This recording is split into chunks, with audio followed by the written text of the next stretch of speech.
What's up, everybody? I have a big, fascinating adventure bike for you, and it is a good one. It's a big one. It's not too expensive. $12.99 right now with their sale, and it is loaded.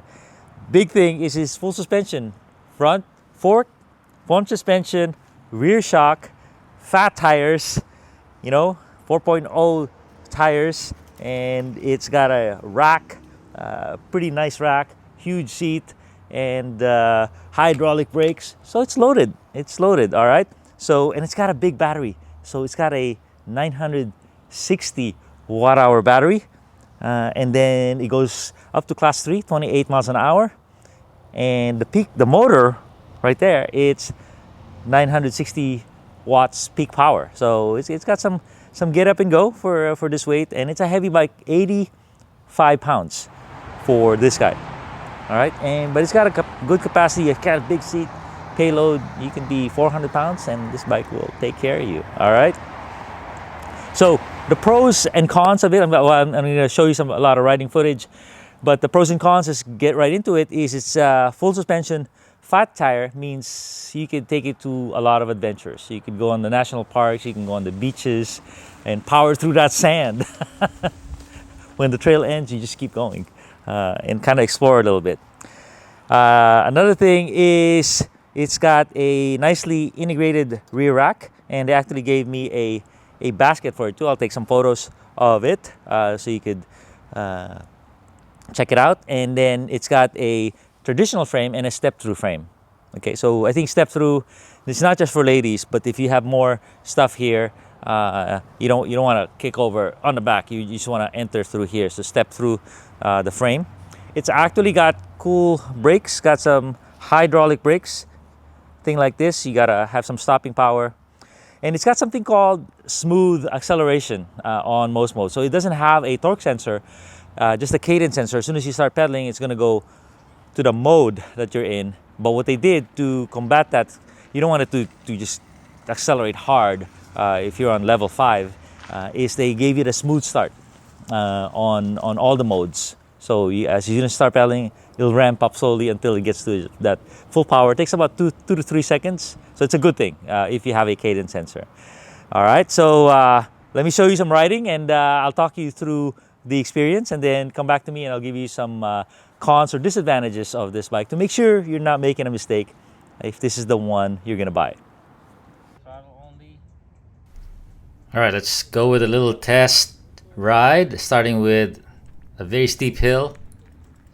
No pedaling, throttle only, and right there you see the smooth start that it has.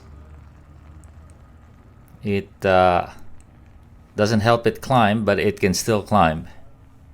So this is about a 13% grade, and it was able to get started even with a smooth start. Here we go, descending. Pretty stable, as expected. Nice brakes, look at that. Look at that braking power. And I think that's key for something this big and heavy. Alright, so here I do the climb. Level 5. Assist. Pedaling a little bit, and it can do the climb pretty nicely. So pretty good power with a 900 watt peak motor. All right, so here's what this bike is gonna do a lot of time. Is cruise, be comfortable, take some bike paths. I have this bike path right beside a railroad that goes for miles and miles, and pretty cool on an EFAT bike because it's kind of has a lot of different surfaces. And right here, go on the overpass. Free overpass, not so nice with no power, but. And right here, I try to find the roughest dirt. And this is really not a path. Pretty rough and a lot of leaves. And fat tire like this with E-assistance is the right tool for the job. It just plows through the rough.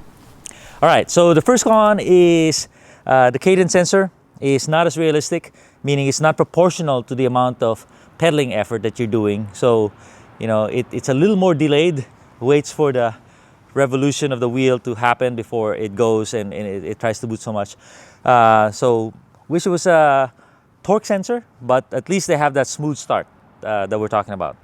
The next disadvantage is it has undamped shocks, which is okay, but it on the top out, it was kind of bothering me a little bit. So you see that? So when I hit a bump, like a pothole, on the return, it just kind of comes full speed. A little bit of play here too, and it's causing a little bit of discomfort vibration. All right, the last two disadvantages is the saddle. Remarkably, if you don't bike a lot, you're gonna like the saddle because it's like, man, sitting on a comfy couch. But because of that, it's hard to pedal with, meaning it's just big. That's the advantage of a big saddle, is when you do this, it kind of hits your thighs. So that was giving me some discomfort after a while. So luckily the throttle is pretty darn good on this guy. And then the last disadvantage is it's a fairly big bike and a heavy bike. So if you're a small rider, I was gonna have my wife ride it. It was just too big for her, and she's 5'4". So anyone under 5'5", it's gonna be difficult. But this will have a big range of riders. It has a kind of a mountain bike style handlebar, so bigger riders will be okay. So there you go. What do I think? At $2,000, $2,200, too much, but at the sale prices they're doing now, $1,299 for a full suspension e-fat bike with hydraulic brakes, lights and all that.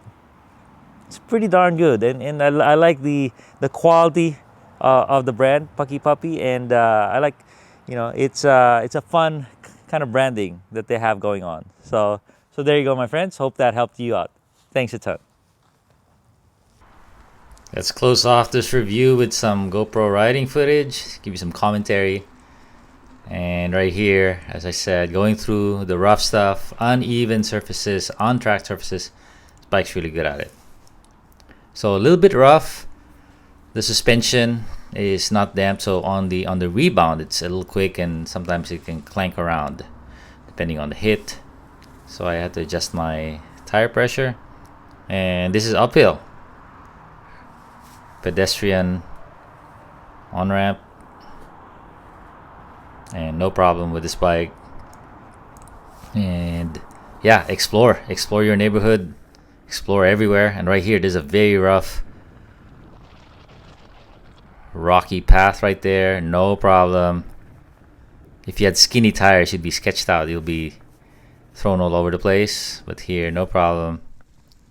And then yeah, this is beside my rail track, there's a hidden little single track. That's why you gotta have a bike. Gotta have either a bike or an e-bike. If you have a bike, you're enjoying it, you're getting out every day, good to go. But if not, you need a little bit of fun, a little bit of assistance. These e-bikes are good. And these fat tires, not necessary, but it's cool to have a little bit more traction